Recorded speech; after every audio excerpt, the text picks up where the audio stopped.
시간에 14장 본문을 통해서 예수님의 이 겟세마네 기도를 같이 살펴봤죠. 주님께서는 이 겟세마네에서 기도하실 때 할 수만 있다라면 이 십자가 죽음을 피할 수 있게 해달라고 기도하셨습니다. 그랬을 때 이제 주님의 뜻에 순종할지 말지 갈등하셨을 뿐만 아니라 우리가 좀 기억해야 하는 것은 주님이 이 일에 대해서 정말로 두려워하셨다는 거죠. 진심으로 이 십자가에서의 죽음을 두려워하셨기 때문에 드리셨던 기도가 이 겟세마네 기도였던 거죠. 주님께서는 이 제자들한테 이 수차례 예루살렘에 죽으러 간다고 말씀하셨어요. 주님은 아마도 평생 동안 이 날을 준비해 오신 거죠. 죽기 위해서 오셨고 또 그날 의인으로서 하나님 말씀에 모두 순종한 사람으로서 죽기 위해서 그날을 항상 기억하시고 또 생각하시고 준비하셨을 거예요. 그럼에도 막상 그 전날에 이 극심한 공포 속에서 기도하시는 거죠. 왜냐하면 이 십자가에서 죽으시는 일이 단순히 그냥 죽으시는 게 아니라 하나님의 심판으로서 죽으신다는 사실을 누구보다도 잘 아셨기 때문이죠. 예수님이 두려워하신 거는 물론 이 사람들의 배반도 고통스러운 일이고 육체적 고난도 아주 고통스러운 일이죠. 그러나 무엇보다도 이 전체 모든 일이 하나님의 심판으로서 일어난다는 사실에서 예수님이 두려워하셨고 할 수만 있다라면 피하고 싶으신 거죠. 왜 그러냐니까 하나님의 심판이 의미하는 게 결국에 하나님과의 관계가 끊어지는다는 사실을 의미했던 거예요.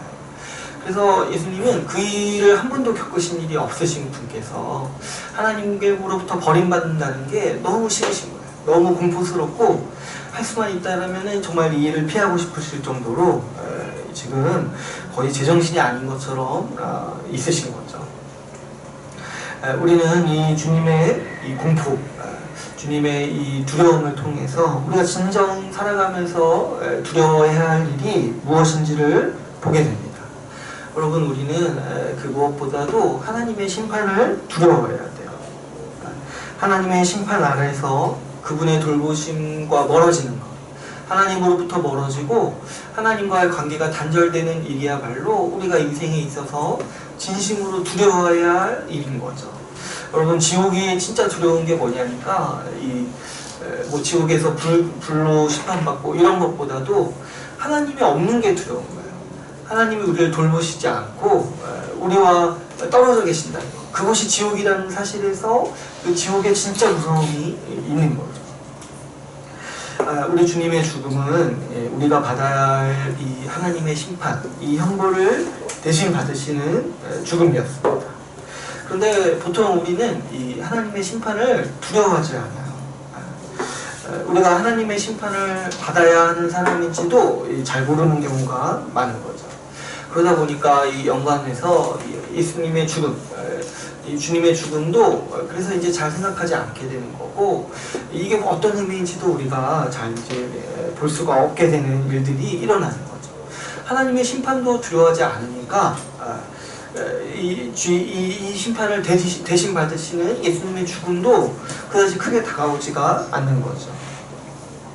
주님이 죽으시는 과정을 보면은 그 과정에서도 지금 예수님의 죽음의 의미를 모르고 또 자신이 어떤 처지인지를 모르는 이 제자들의 모습들이 아주 여실하게, 아주 적나라하게 나오죠. 사실 이 성경이 쓰여졌을 당시에는 여기 나오는 제자들은 다 사도였어요. 이 교회의 지도자들이었죠. 근데 이들이 이렇게까지 예수님의 죽음을 부인하고 또 넘어지는 이야기들을 아주 정말 적나라하게 기록하고 있는 거죠.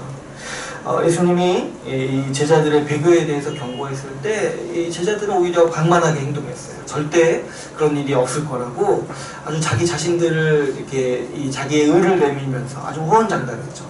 베드로는 목숨까지 걸었어요.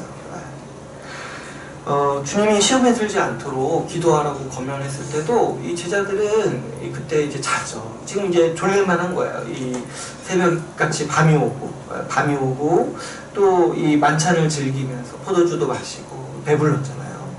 근데 지금 어느 때인지를 모르고 아주 이 술에 취해서 이 배부름에 아주 만족하면서 잤던 거죠.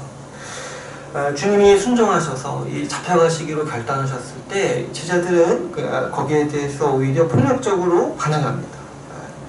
그 사람이 잘 분간을 못하면 아주 악을 쓰게 되는 거죠. 폭력적으로 반응하고 거기에 하나님의 뜻에 대해서 아주 혈기를 부리면서 행동했던 거죠. 그러다 결국에 이 예수님이 잡히실 때 이 제자들은 다 도망가게 됩니다. 그런데 우리가 기억해야 될 사실은 왜 성경은 이렇게 이 사람들의 이 아주 정말 부끄러운 일들을 적나라하게 기록했냐 했을 때 그럼 사도들이 읽어가지고 설교하지 않았을까요? 교회에서 또 이런 얘기도 하지 않았을까요? 근데 왜 이런 얘기를 하냐 했을 때 주님이 누구를 위해서 죽으셨냐는 거예요. 주님이 이런 제자들을 위해서 죽으셨다는 사실을 좀 가르치고 싶으셨던 것 같아요. 이렇게 교만하고 하나님의 뜻을 알지 못하고 자기 마음대로 살려고 하는 자들, 정말 하나님을 향해서 끝까지 혈기를 부리면서 자기 뜻대로 어떻게든 버텨보겠다고 하는 자들을 위해서 예수님이 죽으셨다라는 그 복음의 진리를 가르치기 위해서 성경에 이토록 적나라하게 제자들의 모습을 기록하고 있는 것이죠. 여러분, 우리도 마찬가지입니다. 주님은 신실하고 괜찮은 사람들을 위해서 죽으신 게 아니라는 거예요. 우리같이 하나님의 심판을 두려워하지도 않고 교만하고 또 나태하고 기도하지 않고 또 이 하나님의 뜻을 향해 끝까지 있는 힘을 다해서 반항하는 자들을 위해서 우리 주님이 죽으셨다는 사실이죠. 주님이 이런 우리를 위해서 죽으시는 이유는 이런 우리를 구원하시기 위해서 죽으셨습니다. 주님은 제자들이 다 나를 버리리라고 예고하셨지만 동시에 부활하셔서 너희보다도 먼저 너희가 도망가서 있을 그 갈릴리로 내가 먼저 가서 너희를 기다리고 있겠다라고 말씀하셨습니다. 이런 제자들을 위해서 죽으시고 배교하는 자들을 위해서 죽으시고 구원하셔서 회복하시겠다라고 말씀하시는 거죠. 여러분, 우리가 믿는 믿음도 여기에 있어요. 우리가 이걸 절대로 헷갈리면 안 되는 거예요. 여러분, 우리의 믿음은요, 좀 내가 괜찮게 살 수 있을 거라고 여기는 그런 장담, 그런 자만에 있지 않은 거예요. 내가 괜찮은 사람이다. 내가 이제 괜찮아졌다. 여기에 우리의 믿음이 있는 게 아니라는 거예요. 여러분, 우리의 믿음은 항상 여기서부터 출발하는 거예요. 이런 나를 위해서 주님이 죽으셨다. 여기서 항상 우리는 믿음이 출발하는 거예요. 여러분, 우리가 살다 보면 우리가 좌절하는 때가 언제냐니까 내가 이 정도라는 거 알게 됐을 때 좌절하는 거예요. 그때 이제 마음이 무너지고 버틸 힘을 잃는 거예요. 근데 이제 믿음은 뭐냐니까 그럴 때라도 그래, 이런 나를 위해서 죽으셨다는 거를 다시 붙잡는 거예요. 여러분, 우리가 살면서 수없이 실망하지만 사실 보건대 아직 남아있어요. 우리 자신에 대한 실망할 일이 아직 남아있어요. 근데 그때마다 우리가 보게 되는 게 뭐냐니까 주님이 이런 나를 위해서 죽으셨다는 거예요. 우리가 젊었을 때는 여기에 대해서 인식하는 게 조금 약할 수 있어요. 왜냐면 좀 괜찮아 보일 수 있거든요. 물론 어느 정도 내가 죄악이 있다는 거 인정해요. 근데 어느 정도는 좀 괜찮아 보일 수 있어요. 근데 이제 좀 나이 들면서 좀 우리 육체의 힘도 약해지면서 우리의 진면목이 그냥 나날이 더 드러나는 거예요. 그럴 때마다 이제 믿음이 없는 사람은 더 좌절하죠. 아유, 내가 이렇구나. 근데 믿음은 뭐냐니까 내가 원래 이런 사람인데 주님이 이런 나를 위해 죽으셨구나. 나도 내가 이 정도일지 몰랐는데 주님은 이 정도인 나를 아시고 나를 위해서 죽으셨구나. 그때 이제 우리가 더 알아가는 거죠. 그래서 여러분, 믿음은 항상 우리에게 소망을 주고 우리가 일어설 힘을 주는 거야. 믿음의 출발이요, 우리 자신의 진면목을 보는 일이 있는데 거기서 그치지 않고 주님이 이런 나를 위해서 죽으셨다라는 사실에서 우리는 출발하는 거예요. 그래서 우리가 항상 외워야 되는 게 뭐냐니까 이런 나를 위해서 주님이 죽으셨다라는 거예요. 제자들도 어리석고 우리도 어리석습니다. 그러나 이런 우리를 위해 주님이 죽으셨다는 사실을 믿고 의지하는 사람만이 주님을 끝까지 따라갈 수 있는 거죠. 여러분, 괜찮고 능력 있는 사람, 좀 잘 사는 사람이 주님을 따라가는 게 아닌 거예요. 내가 무너졌을 때, 내가 내 죄악이 드러날 때 이런 나를 위해서 주님이 죽으셨다는 거를 인정하고 그 복음을 의지하는 사람만이 끝까지 주님을 따를 수가 있는 것이죠. 오늘 우리가 읽은 이 본문을 보시면은, 오늘 본문은 이제 주님이 잡혀가셔서 재판받으시는, 특별히 이 산헤드린 공회에서 재판받으시는 장면이 나옵니다. 또 우리가 이제 또 한 장면을 더 살펴봤는데, 이 베드로가 부인하는 장면이 나오죠. 두 가지 이 이야기를 한번 이렇게 좀 오늘 살펴보기를 원하는데요. 주님이 이 재판받으시는 부분, 이 53절부터를 보시면은, 이 재판이, 이 성경은 아주 이 불법적인 재판이라고 우리에게 좀 꼭 집어서 좀 얘기를 해주고 있어요. 이 재판은 이 산헤드린 공회, 이 유대인들의 최고 법정이죠. 이 공회가 열리는 장면을 우리에게 이제 전해주고 있습니다. 그런데 이 재판이 얼마나 불법적이고 또 불의한 재판이었는지 이 복음서가 어떻게 전하냐니까, 이 재판이 지금 밤에 열렸다는 거예요. 밤에. 근데 여러분 한번 생각해 보시면, 재판이 밤에 열리는 경우는 그 어디에도 없어요. 이 사법제도를 가지고 있는 어떤 기관도 밤에 재판을 열지 않아요. 왜냐? 모든 재판은 공개 재판이에요. 왜 그래요? 이 모든 사람이 이 재판이 불리하지 않도록 감시하는 역할을 하는 거고, 그런 것들을 공개하기 위해서 보통 재판은 낮에 열리죠. 그래서 이 산헤드린 공회도 원래는 율법상에서 낮에 재판하도록 되어 있는 거예요. 그런데 지금 이 재판은 밤에 열리게 되는 거죠.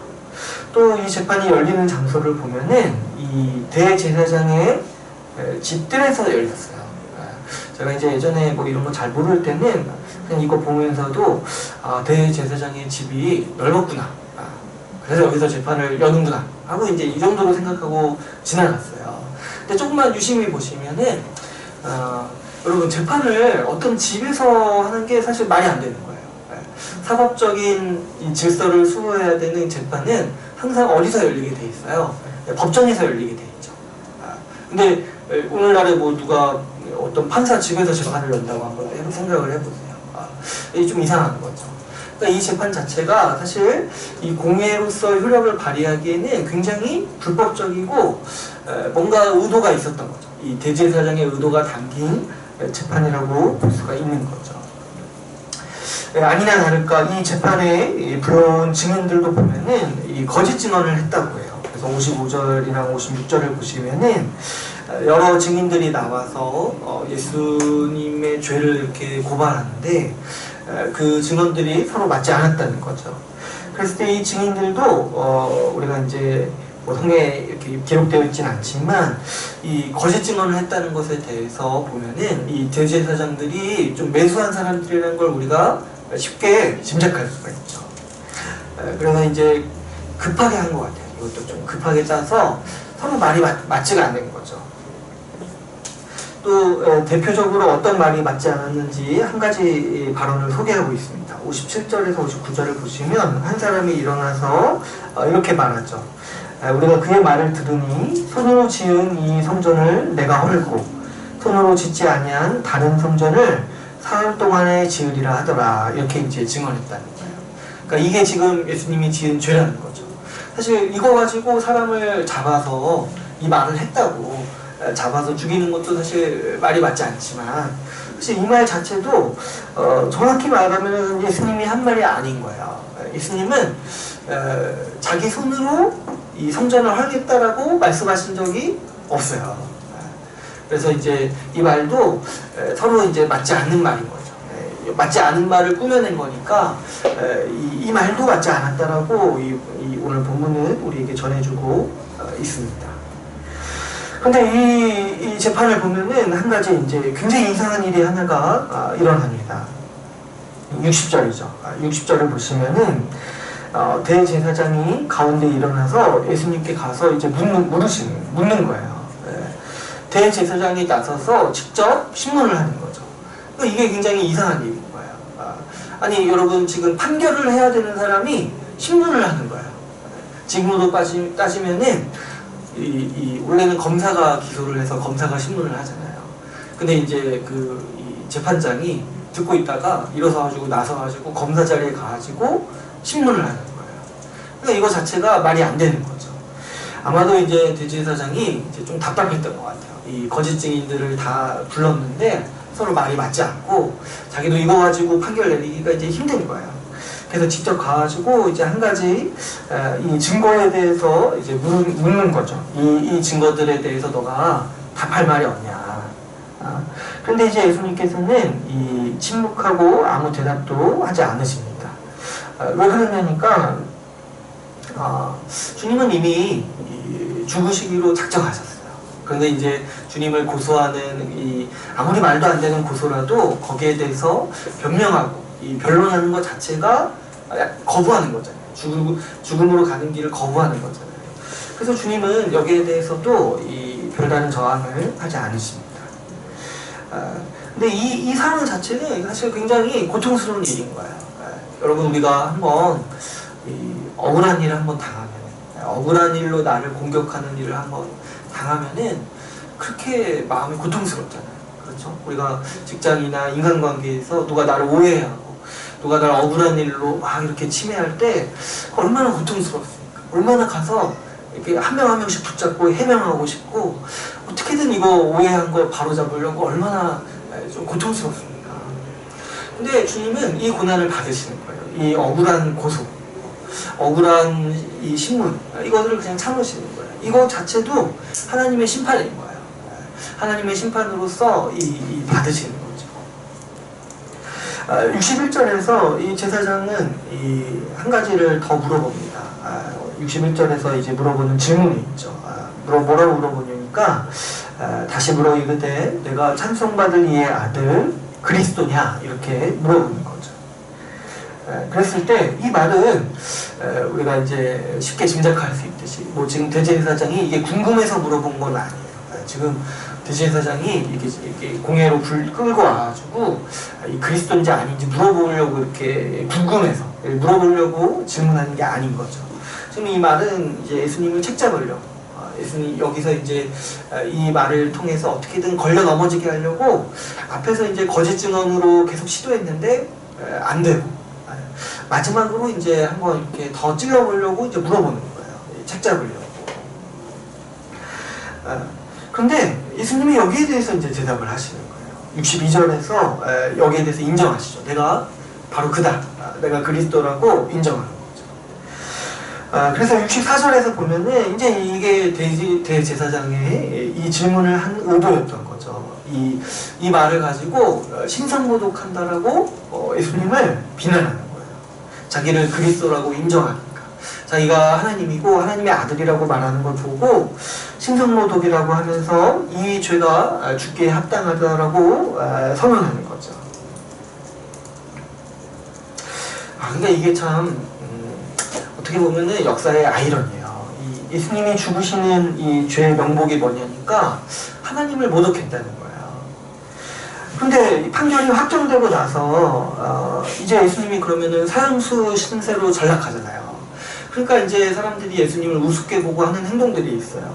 뭐냐니까 이 65절을 보시면은 이렇게 얘기를 하는 거예요. 그에게 침을 뱉는 거예요. 예수님한테. 그 전까지는 좀 두려우신 분이에요. 이 해오신 일이 있잖아요. 근데 이제 사형 판결을 받으시니까 이제 확정된 거예요. 사형수로.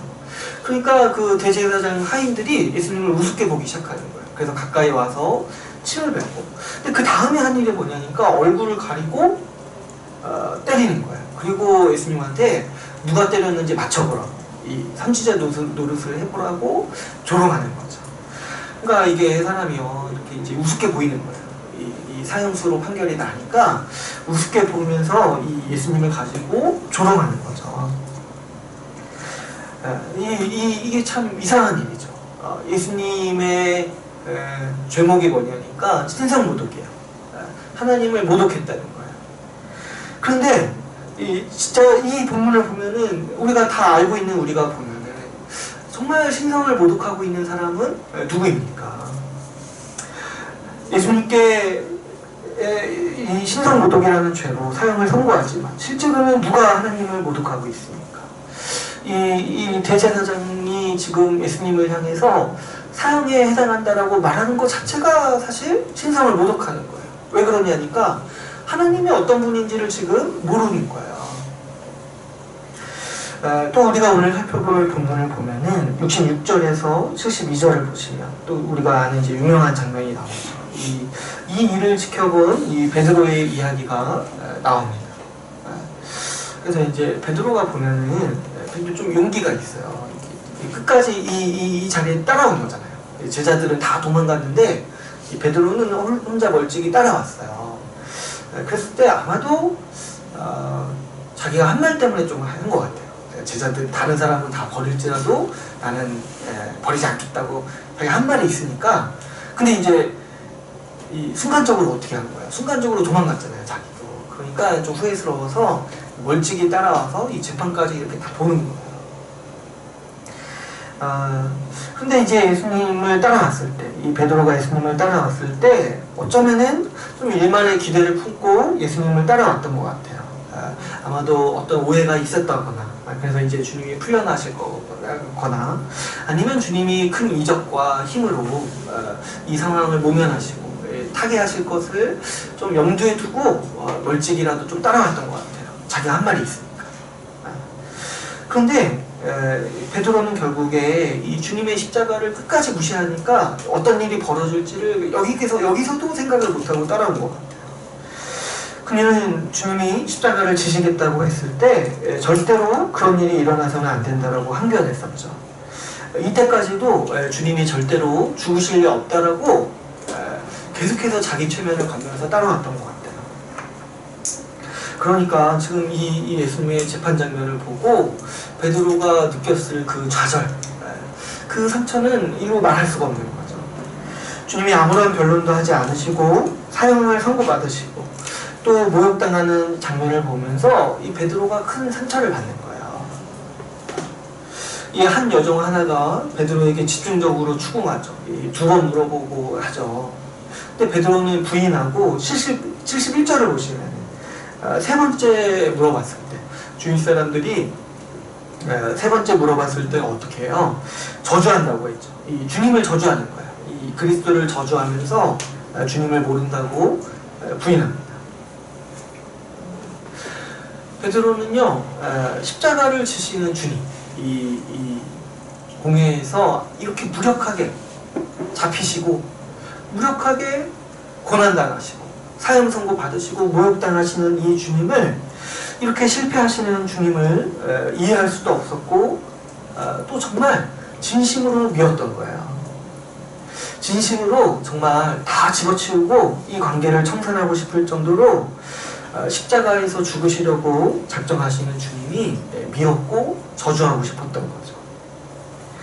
그런데 이 분노로 가득 찼던 이 베드로의 마음을 붙잡은 사건이 하나 있었습니다. 그게 뭐냐니까 72절이에요. 72절을 보시면 마침 그때 닭이 두 번째 온 거예요. 그러면서 이제 베드로가 이 주님이 하셨던 그 말씀이 생각나는 거예요. 주님이 분명 뭐라고 하셨냐면 이 닭이 두 번 울기 전에 너가 세 번 부인할 거라고 불과 몇 시간 전에 말씀하신 거죠. 그래서 베드로는 원래 지금 분노로 차 있는데 그 말씀이 생각나서 지금 우는 거예요. 여러분, 이 말씀을 생각할 때마다 우리는 이 말씀을 그냥 아는 말씀이라고 쉽게 넘어갈 수가 없어요. 이 일에는 정말 우리가 말로 다 할 수 없고 다 헤아릴 수 없는 신비가 있습니다. 주님은 분명히 이 일이 일어날 거라고 예고하셨습니다. 그렇게 여러분 한번 생각해 보시면 주님은 무슨 일이 일어날지 다 아셨던 거잖아요. 그 정도로 주님은 전능하시고 전지하신 분입니다. 그분이 하나님이라는 사실을 부인할 수가 없어요. 불과 몇 시간 후에 일어날 일에 대해서 시간과 그 정확까지도 정확히 예고하셨잖아요. 그런데 그 전능하신 주님이 무력하게 붙잡히셔서 죽으신다는 거죠. 이 무슨 일이 일어날지 아시는 분이 그 일을 막지는 않으신다는 거예요. 베드로가 여기서 울잖아요.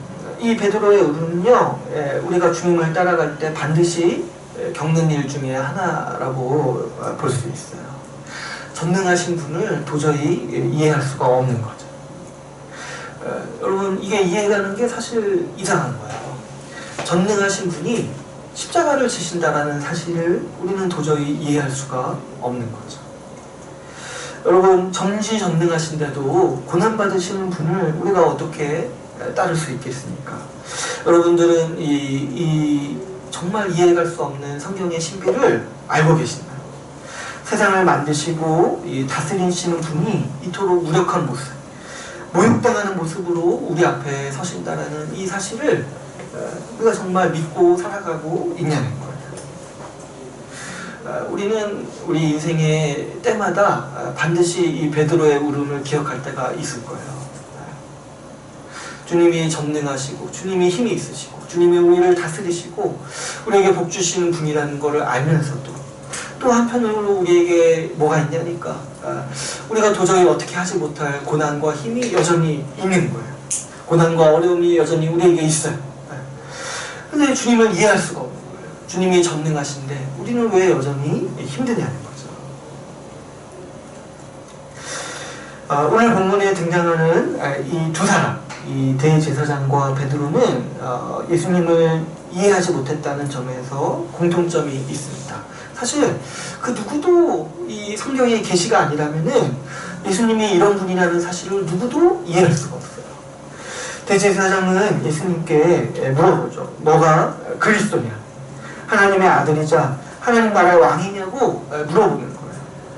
그런데 이 질문에는 한 가지 전제가 있어요. 뭐냐니까 너가 절대로 하나님 나라의 왕일 리가 없다라고 전제하기 때문에 대제사장은 이렇게 예수님께 이 공회에서 물어보는 거예요. 대제사장은 절대로 이 예수님이 그리스도, 하나님 나라의 왕이라고 절대로 이해하거나 인식할 수 없었습니다. 왜 그렇습니까? 지금 이 예수님은요, 이 대제사장한테 신문받고 있어요. 대제사장의 판결을 기다리고 있어요. 뭡니까? 자기 지금 권세 아래에 있는 사람으로 여기는 거예요. 지금 자기 권세에 이끌려서 자기에게 심판받고 모욕받는 이 사람, 자기보다 아래에 있는 이 사람이 하나님 나라의 왕이라고 여길 수 없고 절대로 그럴 수 없다라고 생각하고 있기 때문이죠. 이 대제사장은요, 자기보다 약한 왕을 인정할 수 없었던 것이죠. 이 대제사장은 자기 권세에 취해서 예수가 그리스도이심을 몰라갔던 거죠. 이 베드로는 어떻습니까? 예수님께서 5,000명을 먹이시고 또 4,000명을 먹이실 때는 베드로의 아주 유명한 신앙 고백이 나오죠. 주는 그리스도시고 하나님의 아들이라고 고백해요. 그러나 예수님께서 사형 판결을 받으시고 모욕받으실 때 저주하면서 모른다라고 부인하기까지 하죠. 여러분, 이게 우리의 모습인 거예요. 이게 사람의 모습인 거예요. 사람이 생각하는 신의 모습이 뭐냐니까 5,000명을 먹이시고 4,000명을 먹이시는 그 강력하신 분인 거예요. 근데 이 십자가를 지시는 이 고난받으시는 분을 신이라고 인정하기가, 하나님이라고 인정하기가 힘든 거예요. 베드로는 예수님의 고난 앞에서 실망했습니다. 예수님의 능력을 봤을 때는 그를 통해서 영광 얻을 거라고 생각했지만 예수님의 고난을 보고서는 등을 돌리죠. 이토록 약한 왕이라고는 전혀 생각지도 못했던 거예요. 오히려 자기 계획과 다르게 움직이시는 이분을 보니까 정말 저주하고 싶은 거예요. 정말 그 힘을 보고 따랐는데 이렇게 고난받으시는 걸 보니까 정말 저주하고 싶은 거죠. 우리도 마찬가지 실수를 자주 저지릅니다. 여러분, 우리는 주님이 왕이라고 찬양하죠. 그러나 무언가 세상이 악하게 돌아가고 있을 때 우리는 주님이 통치하신다는 사실을 자주 잃어버립니다. 우리가 힘겹고 고난 속에서 주님이 다스리고 계시다는 생각을 잘 안 하게 되죠. 그저 그분은 나를 도울 힘이 없는 것처럼 여기면서 살아가고 있는 것이죠. 주님이 우리 생각과 다르게 일하시는 것처럼 보일 때는 그분이 왕이라는 사실을 우리는 자주 잊어버립니다. 오늘날 사람들은요, 예수님을 왕으로 여기지 않은 경향이 굉장히 강하죠. 왕은 좀 불편해요. 내 생각대로 움직여주지 않기 때문이죠. 그래서 우리가 보통 어떤 태도가 있냐니까, 우리가 주님께 바라는 게 있을 때, 우리가 주님께 뭔가 요구할 때는, 주님께 요구하면서 뭔가 들어달라고 기도할 때는 주님을 왕으로 따라요. 근데 주님이 우리에게 명령하실 때는 그분이 왕이라는 사실을 잊어버리는 거죠. 세상은요, 그 어느 때보다도 더 부하고 편리함을 누리고 있습니다. 하나님 없이도 우리가 부귀 영화를 누리는 일에 전혀 문제가 없는 것처럼 보이죠. 오늘날 현대인들에게는요, 이 주님의 통치가 굉장히 불필요해 보이고 또 불편한 사실이기도 한 거죠. 2000년 전에도 그랬듯이 오늘날 우리도 이 약한 주님, 이 고난받으시는 주님, 고난받으시는 그리스도를 우리 왕으로 받아들이기가 굉장히 힘든 상황 가운데 있습니다. 그런데 우리 주님은요, 다르게 좀 말씀하세요. 오늘 본문에 우리가 읽은 62절을 보시면, 우리 62절을 같이 한번 읽어볼까요? 62절 같이 한번 읽어보겠습니다. 시작. 예수께서 이르시되 내가 그니라 인자가 걷는 자의 우편에 앉은 것과 하늘 구름을 타고 오는 것을 내가 보리라 하시니. 네. 이 대제사장이 예수님께 너가 그리스도냐고 물어봤을 때 예수님은 단순히 내가 그니라고만 말씀하시지 않으시고 몇 가지 말을 덧붙이세요. 인자가 걷는 자의 우편에 앉은 것과 하늘 구름을 타고 오는 것을 너희가 보리라고 말씀하십니다. 예수님의 이 말씀은 사실 이 구약의 두 성경을 같이 엮어서 해석해 주시는 장면이에요. 이 인자가 걷는 자의 우편에 앉은 거, 이 인자라는 표현 자체는 사실 다니엘서에서 가져오신 건데, 이 걷는 자의 우편에 앉으셨다라는 말씀은 시편 110편 1편에서 가져오신 거예요. 이 말씀 우리가 이제 잘 아는 유명한 말씀인데요. 이렇게 얘기하고 있어요. 여호와께서 내 주에게 말씀하시기를 내가 내 원수들로 내 발판이 되게 하기까지 너는 내 오른쪽에 앉아있으라 하셨도다. 이 복음서에서도 여러 번 인용되는 이 시편인데요. 다윗이 자기의 후손을 하나님의 보좌 우편에 앉히시리라는 예언을 하는 거예요. 그래서 이 다윗의 후손으로 오는 이 예수 그리스도가 하나님 보좌 우편에 앉아서 통치하실 거라는 이 근거로 이 말씀을 이제 인용하는 거죠. 사도들도 이 시편 말씀을 인용하고 또 하늘 구름을 타고 온다라고 말씀하세요. 이 본문은 이 다니엘서 7장 말씀을 이제 인용하신 말씀인데요. 우리 한번 살펴볼까요? 이 다니엘서 7장 말씀을 한번 보겠습니다. 다니엘서 7장 13절 14절 말씀을 한번 볼게요.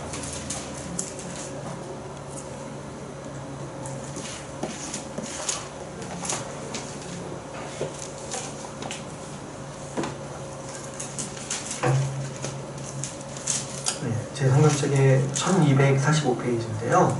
같이 한번 13절, 14절 말씀, 7장 13절, 14절 말씀 같이 읽어보겠습니다. 시작.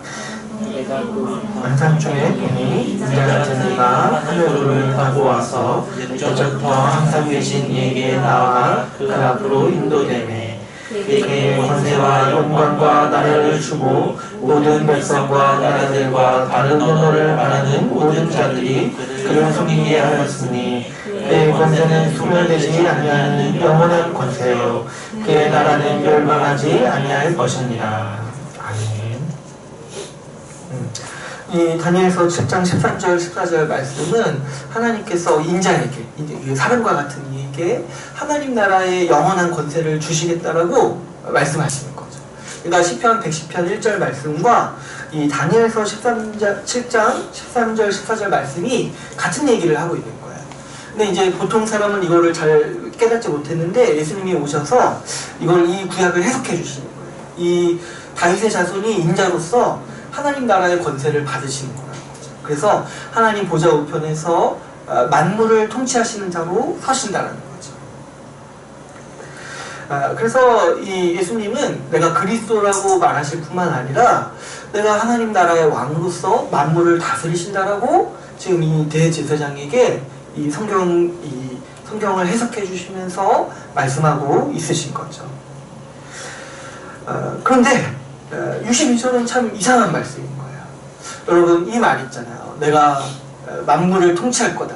이 아주 멋있고 영광스러운 말이요, 원래는 좀 우리 생각에는 어때야 될 것 같아요. 원래는 주님이 이 발밑에 아마 로마 군대를 좀 이렇게 밟으시면서 하시면은 좀 말이 되는 거예요. 이 대제사장의 경배를 받으면서 이 성전에 앉으시면서 로마의 이 모든 전쟁을 이기시고 난 다음에 내가 오리라고 한 그다. 하나님 나라의 영원한 권세를 받아서 하나님 보좌 우편에서 다스리시는 그리스도다 라고 말하면 우리가 생각하는 그림이 완성되는 거예요. 근데 주님은 정말로 이상하게 어느 상황에서 지금 이 승리의 이 영광의 말씀을 하시냐니까 대제사장 앞에서 무릎을 꿇고 있는 상황에서 이 말씀을 하시는 거예요. 예수님은 지금 재판받고 모욕받는 상황, 십자가에 넘겨져서 죽임을 당하면서 모든 것이 끝나는 것처럼 보이는 이 상황 속에서 그분이 영원한 나라, 하나님 나라의 왕이라고 선언하고 계시는 거죠. 지금 주님은 가장 비참한 순간에 놓여 있습니다. 그런데 주님은 그곳에서 그분의 왕권을 선언하시는 거죠. 보통 이런 경우는 이 역사 가운데 없어요. 어떤 사람이 죽을 때 내가 왕이다라고 하면서 죽습니까? 그런데 그리스도는 십자가 성도를 받으시는 그 현장에서 그분이 왕이라고 선언하신 거죠.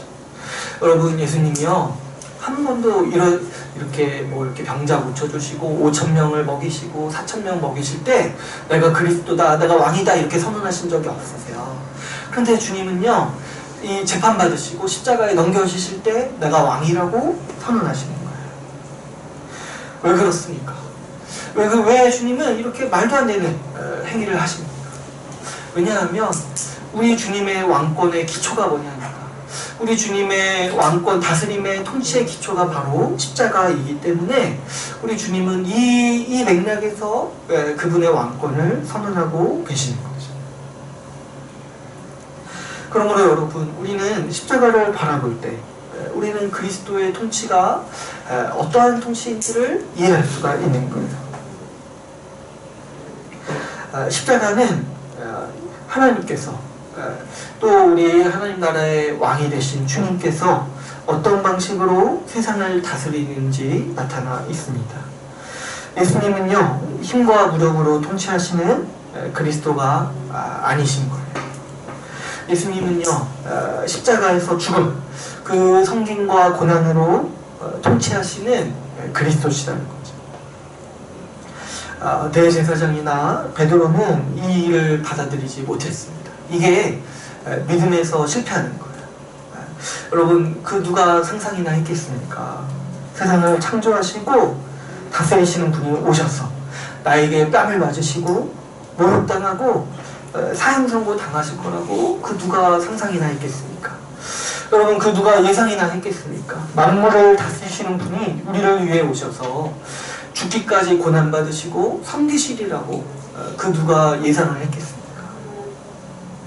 구약의 그 모든 예언을 보고도 그 일이 미처 일어나리라고 전혀 생각하지 못했던 게 유대인이에요.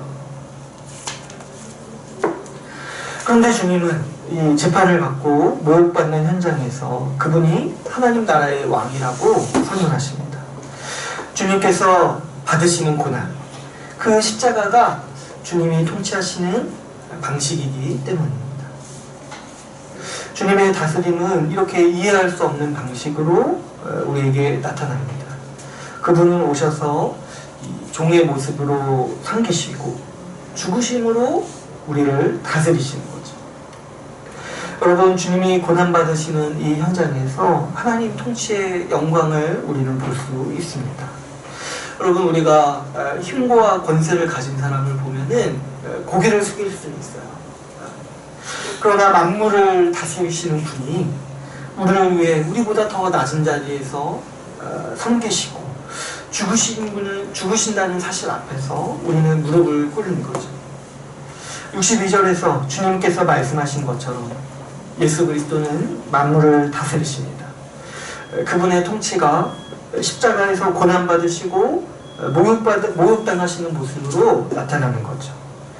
여러분, 이 주님의 통치가 너무 낮은 곳에서 나타나기 때문에 대제사장과 이 베드로가 그랬던 것처럼 왕 되신 주님을 보지 못하는 사람들이 많은 거예요. 만물을 다스리시는 주님의 통치가 아주 역설적으로 너무나 낮은 곳에서 이루어지기 때문에 교만한 죄인은 보지 못하는 거예요. 힘을 쫓고 아주 높은 영광을 추구하고 높은 자리를 탐하는 사람들이 오히려 주님의 그 위대하심을 못 보는 거예요. 많은 사람들이 하나님이라면 큰 권능과 힘으로 모든 문제를 한 번에 해결해 줄 거라고 생각합니다. 신이라면 마땅히 그래야 된다고 생각해요. 우리가 기도하면 우리의 문제가 한 번에 해결되고, 우리가 뭔가 원하면, 하나님 나라에 뭐가 필요하면 뭐가 한 번에 이루어지리라고 여겨요. 하나님이 개입하면 한순간에 문제가 해결될 거라고 그 누구보다도 교회 다니는 사람들이 그렇게 생각해요. 환상과 음성으로 쉽게 하나님의 뜻을 알 수 있을 거라고 그 누구보다도 교회 다니는 사람들이 그렇게 생각하는 거예요. 그러나 여러분, 사람의 교만은요, 우리의 생각 이상으로 큰 거예요. 2000년 전에 실제로 예수님을 만난 사람들은요, 모두가 이 사람이 하나님이 아니라고 결론 내렸어요. 우리가요, 하나님을 알 수 있을까요, 여러분? 전능하시고 전지하시면서 십자가를 지시는 그분을 우리가 말씀이 아니라면 어떻게 우리가 그분을 알아볼 수 있겠습니까? 우리에게 사형수로 오시고 십자가를 지시는 우리보다 더 처참하게 살아가시는 그분을 우리가 어떻게 하나님이라고 알아볼 수 있겠습니까? 우리가 말씀이 아니라면. 하나님이 힘과 능력으로 모든 문제를 한 번에 해결하시는 분이라고 여기는 그 태도가요, 그게 바로 이 대제사장이 지금 하고 있는 신성모독인 거예요.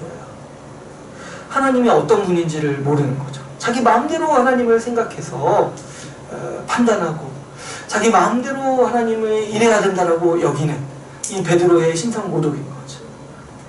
이 모든 신성모독이요, 십자가의 방식으로 일하시는 주님을 무시하기 때문에 일어나고 있는 행태인 겁니다. 그러므로 여러분, 우리 교회가 얼마나 신성모독하기 좋은 곳입니까? 십자가를 무시할수록 정말 다른 하나님을 예배하는 거예요. 십자가의 방식으로 우리에게 나타나신 주님을 우리가 보는 것이 아니라 정말 힘과 그 권세로 모든 문제를 한 번에 휘어잡고 모든 세상의 일반사들을 강압적으로 이루어갈 거라고 여기기 때문에 자꾸 교회가 정치에 참여하려고 하고 이렇게 하는 거예요. 그런 게 여러분 신성모독인 거예요. 우리 주님은 절대 그런 방식으로 일하시는 분이 아니라는 거죠. 반면에 신자는 주님의 십자가를 보면서 그분의 통치, 그분의 왕되심을 보는 사람들입니다.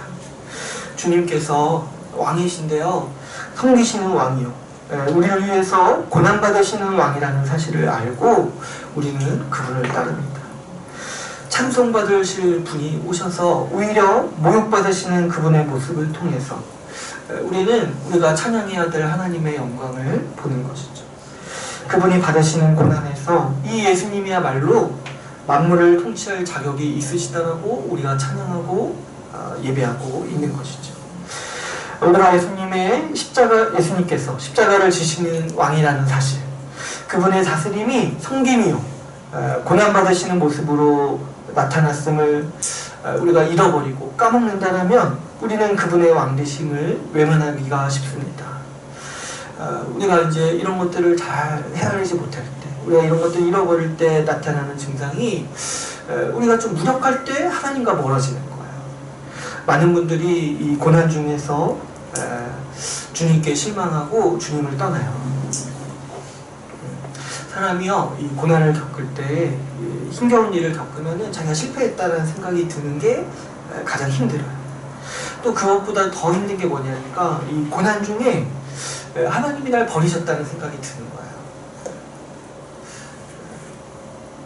그래서 하나님을 향한 실망과 원망을 가득 안고 살아가는 거죠. 제가 이번 주에 그 부동산 보러 다녔는데 이 부동산 교회 자리 전문으로 해주시는 부동산 분이 계셨는데 저한테 그런 얘기를 하더라고요. 자기가 그래도 교회는 안 다닌다고 하시더라고요. 교회 이렇게 교회 전문으로 부동산 하시는데 교회 안 다니신다. 왜 그러냐니까 그 목사한테 너무 실망받아서 교회를 떠났다는 거예요. 그래서 저한테 잘하라고 좀 당부하시더라고요. 제가 잘하겠다 제가 하고 왔는데, 근데 있잖아요, 저도 알아요. 그 고난이 얼마나 심하면은 그분이 이렇게 저 교회 소개시켜주러 갔는데 거기에 앉아서 기도하시더라고요. 근데 교회는 안 나가시는 거예요. 근데 그 고난과 실망과 상처가 얼마나 크면 그러시겠어요. 정말 하나님께 가고 싶은데 너무 낭만과 실망이 크니까 그게 안 되는 거예요. 저도 그걸 알아요. 고난 중에 우리가 얼마나 하나님을 찾기가 힘든지 아는 거죠. 사람에게 또 상처받으면 얼마나 또 그게 또 하나님을 향해 원망하게 되는지. 왜 주님은 안 도와주시는 거 아니에요? 우리는요, 우리가 겪는 고난을요, 이해할 수가 없어요. 그거 이해시키는 사람은 저는 사단이라고 생각해요. 왜 이런 일이 나에게 일어날 거라고 주님도 사실 얘기 안 해주세요. 근데 주님이 우리에게 얘기 안 해주시면서 보여주시는 게 하나가 뭐냐니까 그분이 지고 가시는 십자가인 거예요.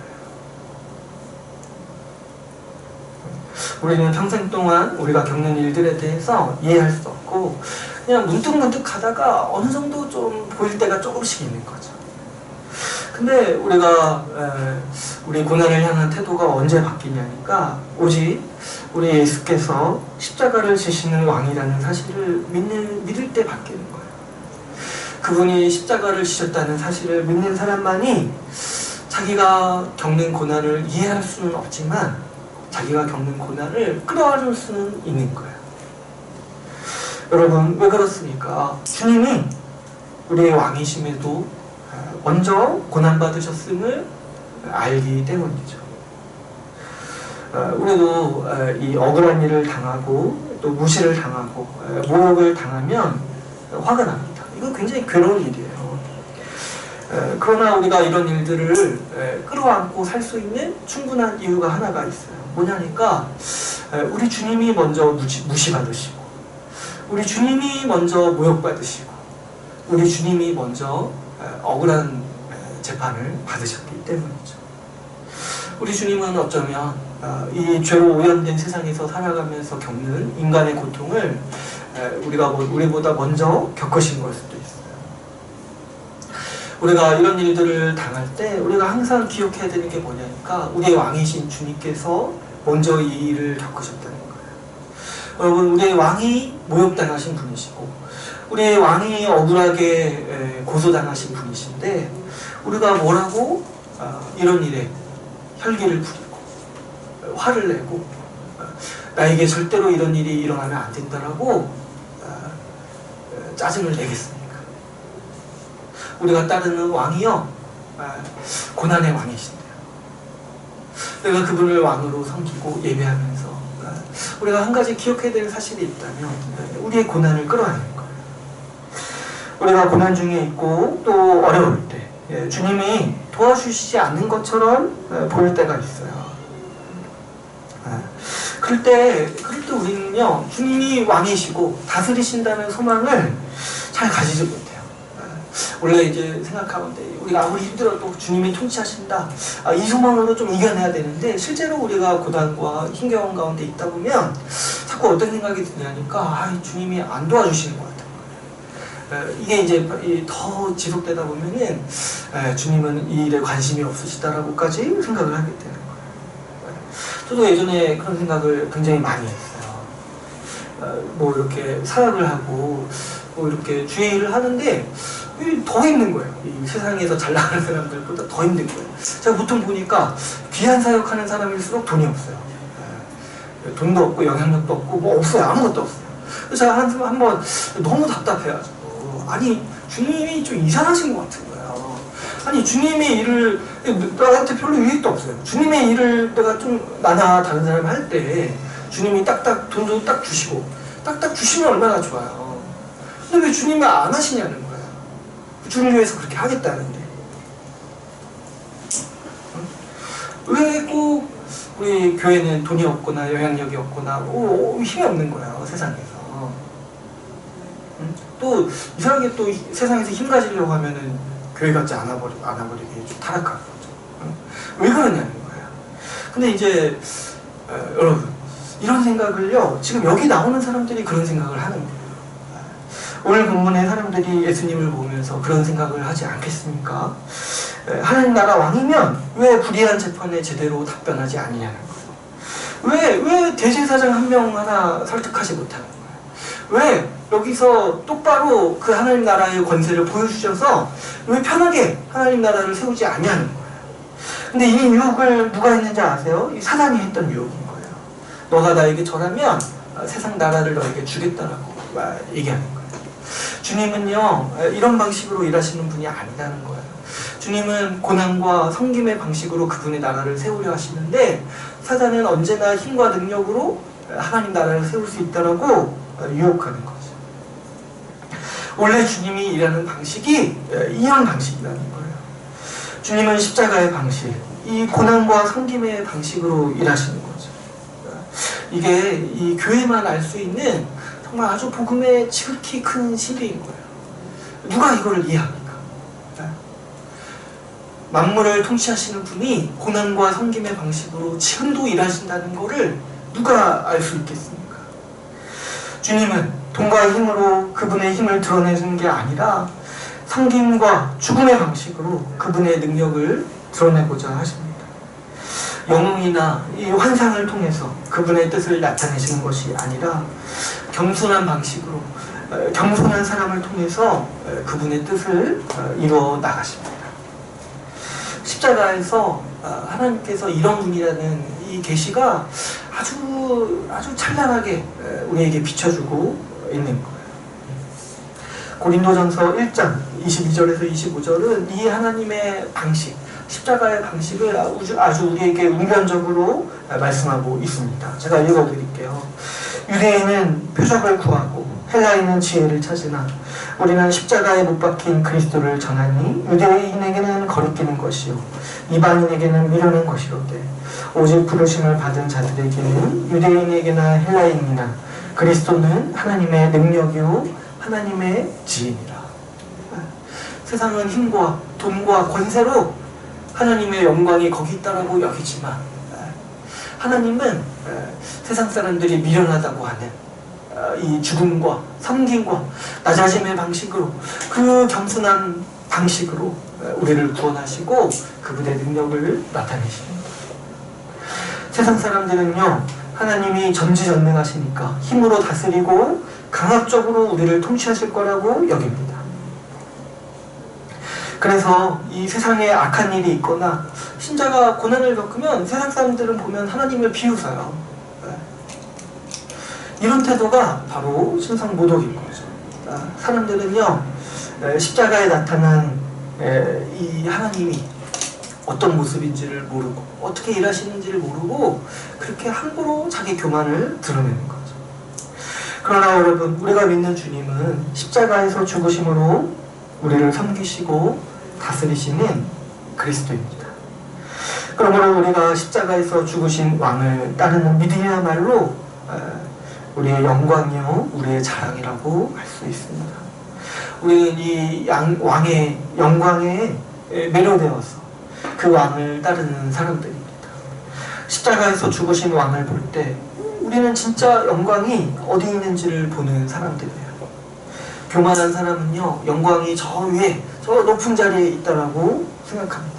그래서 높은 자리에 올라가서 잘 되면 하나님께 영광이 된다고 여기죠. 그런 게 여러분 신성모독인 거예요. 그러나 우리는 하나님이 저 아래 십자가에 있다라는 사실을 봅니다. 그것이야말로 영광의 자리, 우리 인생의 목표가 있는 자리임을 우리는 압니다. 우리 주님께서도 이 하나님 나라의 삶을 말씀하실 때 이렇게 말씀하셨죠. 너희 중에 누구든지 으뜸이 되고자 하는 자는 모든 사람의 종이 되어야 하리라. 인자가 온 것은 섬김을 받으려 함이 아니라 도리어 섬기려 하고 자기 목숨을 많은 사람의 대속물로 주려 함이니라.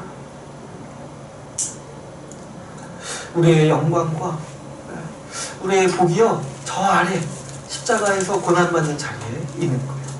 왜 그러냐니까 거기서 우리 주님이 왕으로서 선포하시고 거기서 우리 주님이 다스리고 계시기 때문이죠. 그러므로 우리는 우리의 왕을 따라서 종이 되는 일이야말로 하나님 나라에서 고귀한 일이요 영광임을 우리가 보게 되는 것이죠. 우리의 왕이 십자가에서 죽으신 왕이라는 사실을 우리가 바로 볼 때 우리 역시도 주님을 따라가는 사람이 될 수 있습니다. 이제 오늘 말씀을 맺겠습니다. 주님은 십자가의 고난과 섬김을 통해서 우리의 왕이 되십니다.